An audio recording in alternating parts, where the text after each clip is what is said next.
Yo, what's going on, guys? Dave here, bringing you a fairly big update on my Aqua 1 mini Reef 120. And hold on a second, I think we're gonna need a little bit of music here.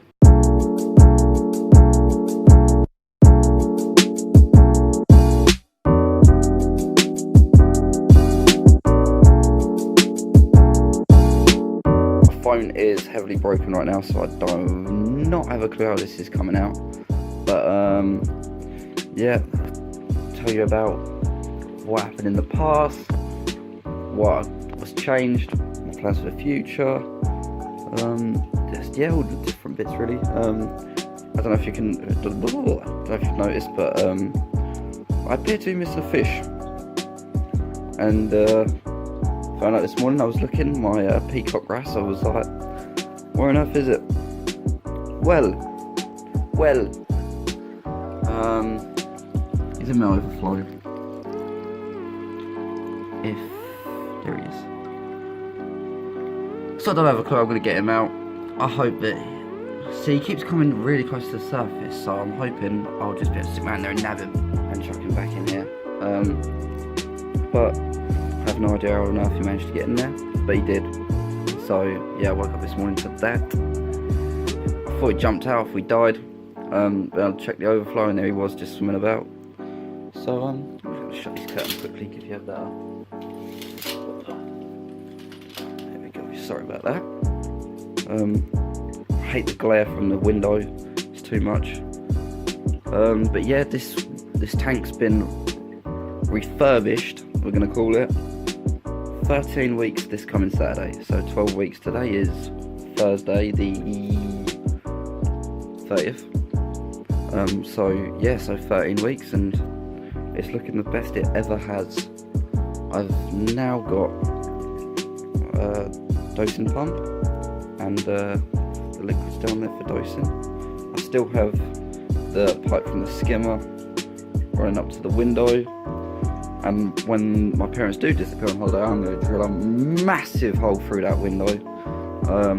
But I know that they won't let me for the time being, but what they don't know won't hurt them.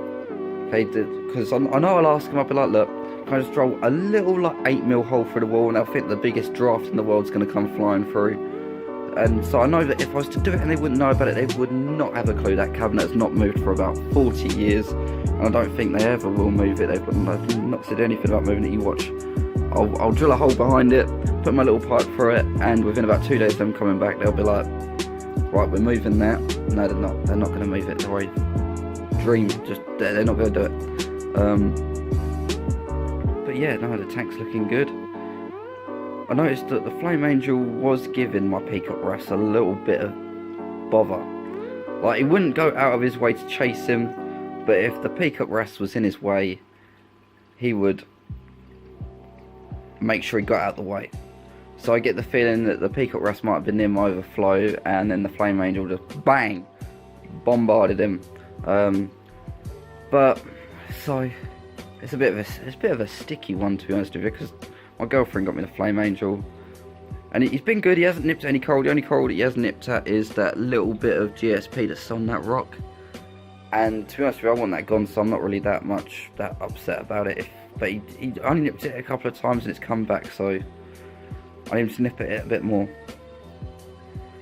But other than that, no, it's all good. Yeah, so if I do trade him in, she's not going to be very happy. So yeah, it's gonna, don't know how I'm gonna do it, but I'll sort something out.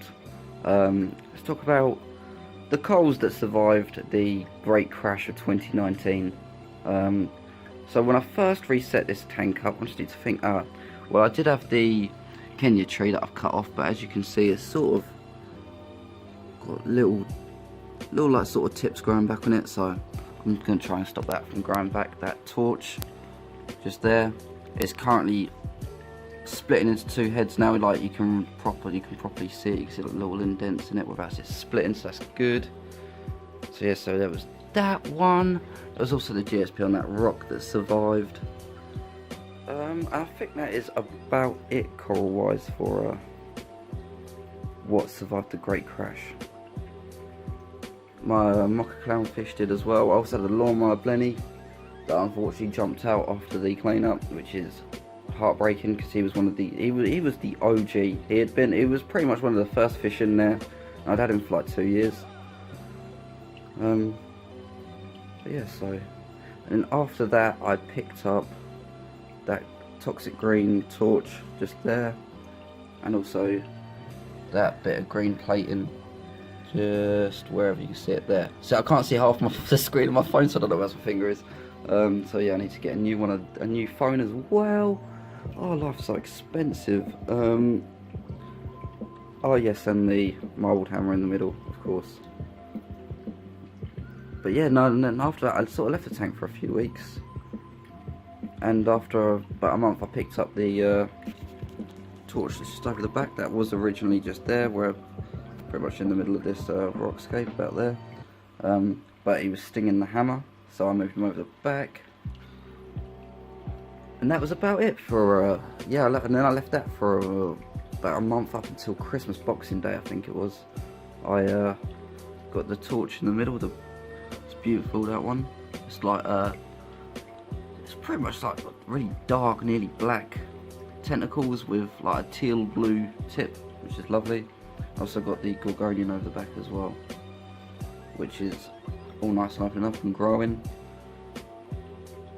Yes, and yeah, that was about it for literally just a couple of days. And my dad's friend who has a reef tank, he told me to come around because he had a few bits to give away. When he said a few bits, I didn't realise how much, because I got a hammer, which I don't know if I showed you in my last video, it might not have been there. You can see there's a little nub coming off of that. Well, that's just a new head, and a couple of the heads have got that coming as well, so that'll be a few more new heads. And all of the sticks, well actually no, I've had that forest fire monty in the middle for a little while as well. It's only just recently started on. Actually showing any signs, like I can actually see the polyps coming out on it now, so I must be doing something right. But yeah, literally all the other sticks I got from him, the purple digi over the back, are starting to got little shoots coming off of it as well. All of these bits are bird's nest, doing really well. That one's got loads of nice little bits of growth off of it, so give it a couple of weeks, month or so. And this one's got loads of little shoots coming off of it. I'll show you in a second. But yeah, it's got loads of little shoots coming off of it now, so that's all good. I also got the bubble coral off of him with the little zoas attached to it, and a few other zoas like down there. One's fallen over the back. But that's about it. And then a couple of days after that, I went to another friend's house, and he had a few more bits to get rid of. He gave me the trachea down there for free. But as you can see, I don't know if you can see properly, but he did lose a bit of it. So that's why he gave it to me for free, because he thought it was dying. So he said put it in your tank, just let it do its thing. So yes, I've done it, and it is growing back. It's quite puffy now, which is good. I also got literally everything on this rock from him as well. The Acan, which is puffy and nice. The Duncan candy cane. The Gonny down here, which has really started to open up. What else did I get off of him? Oh yeah, the frog spawn. And the Zoa on the left just there. That's called Gorilla Nipples.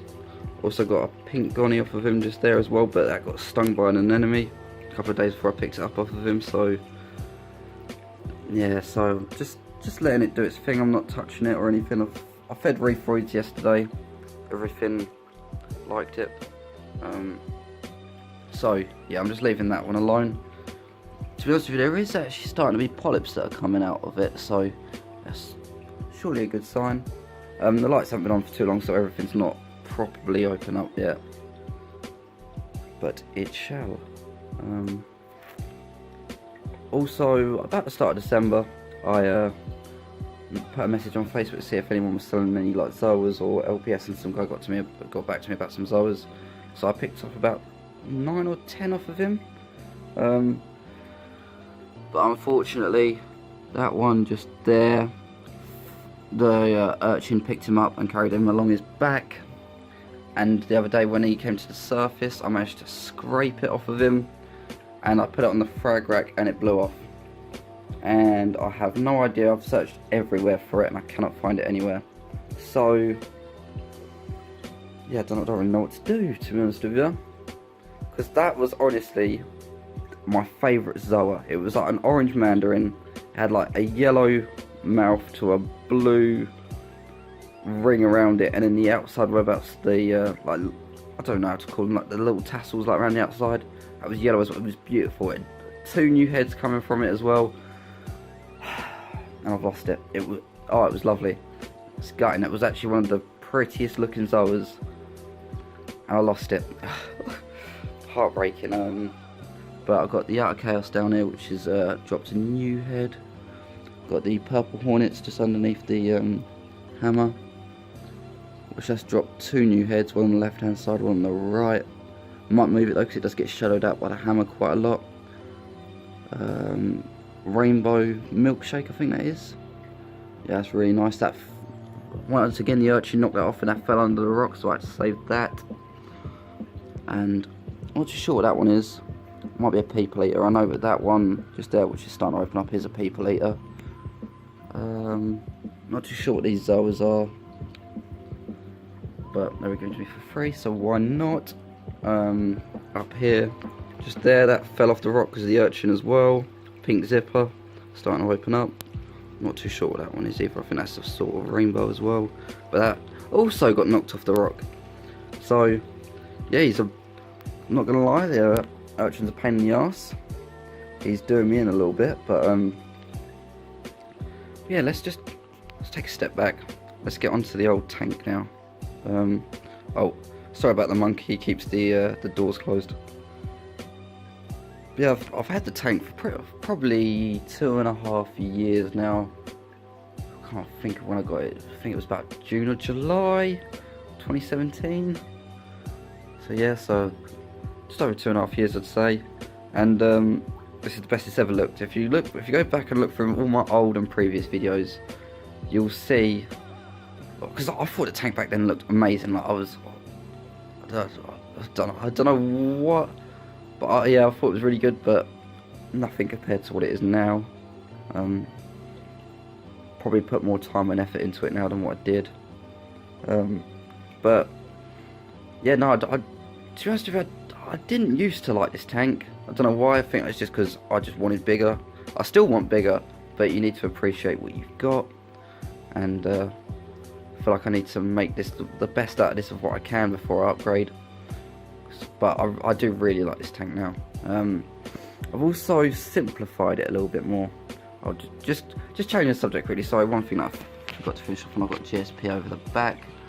I'm hoping that will spread on. It's growing over the frag plug now, and it's just up against the wall, so it should be growing up the wall soon. I've got a bit of purple plating up there, which did get stung in the past, so I've glued it up there and see how that's going to do. But my bird's nest do seem to be growing, though they're getting tips, but my Monty doesn't really seem to, apart from the purple Digi and the forest fire, which now is. So I'm just going to give it time, get my dosing set in, because I'm doing about 10 mils a day of it. But yeah, just going back to what I was just talking about just then. I've simplified my sump, because you saw the video the other day. I didn't really go into much detail about it because I didn't really have that much time to make a video.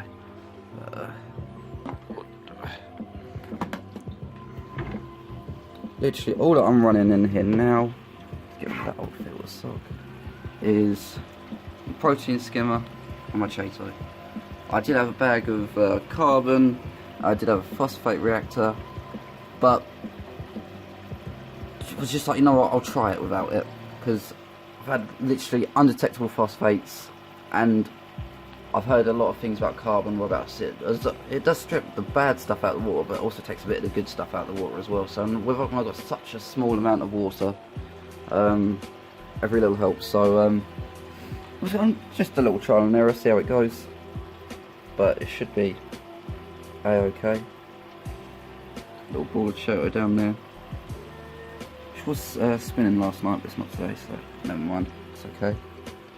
We'll have to give it another clean out, because all the, where I put the Chato back in, it's all like unravels and sticks to the side, so I don't want that. I want to keep this clean. One thing I found out since, because I literally took the whole sump outside, like, yeah, ripped everything out, took the sump outside and jet washed it, and now my filter sock doesn't sit up here, so I might just screw a little screw into the wall and hang the filter sock off there, because I would like to run a filter sock just for another bit of my old mechanical filtration. So what are my thoughts on this Aqua 1? I really like it. I'd recommend it to anyone who's first starting out. Maybe it's quite small, but it's very nice. It's my reason why I have the monkey up against the door is because the hinges have gone a bit. So if I chuck him, that's in there.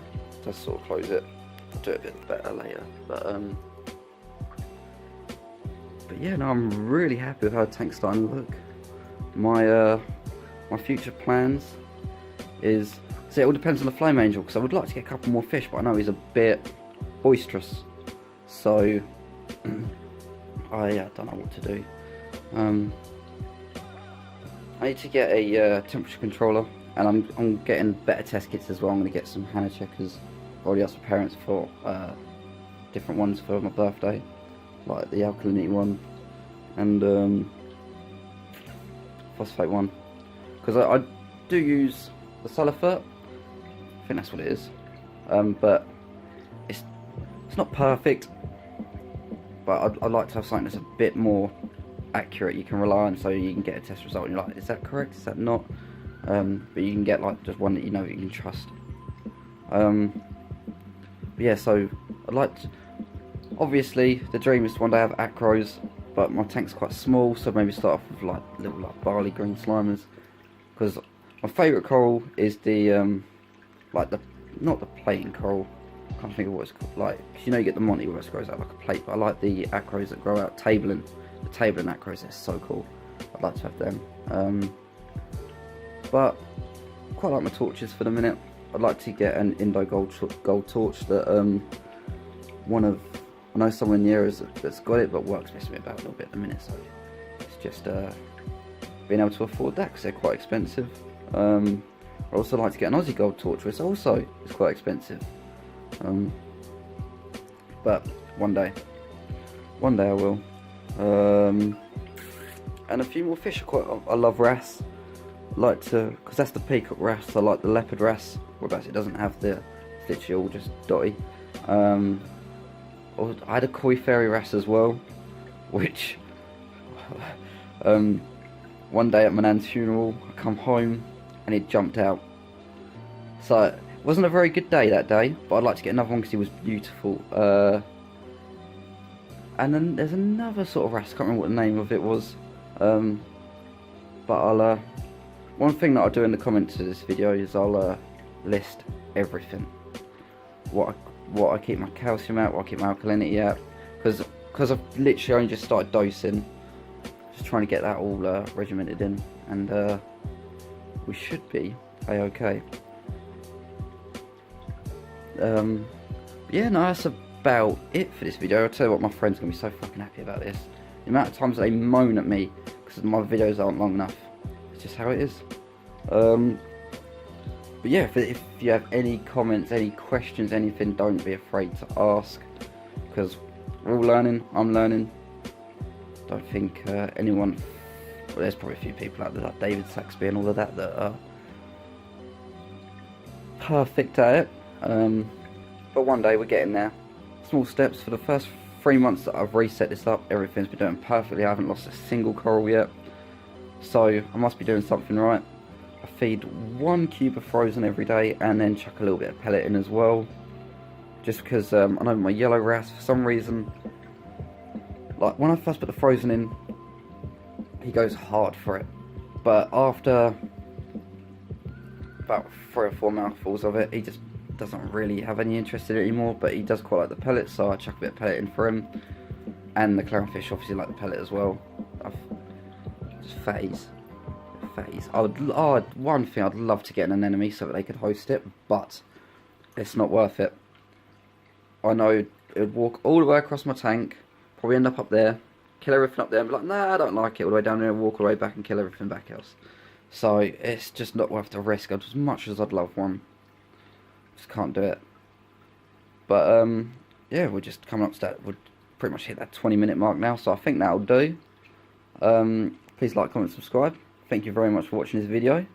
And yeah, if you have any questions, please ask. I'll put loads of stuff in the description for everything everyone wants to know. And yeah, peace out. I'll see you all again very soon.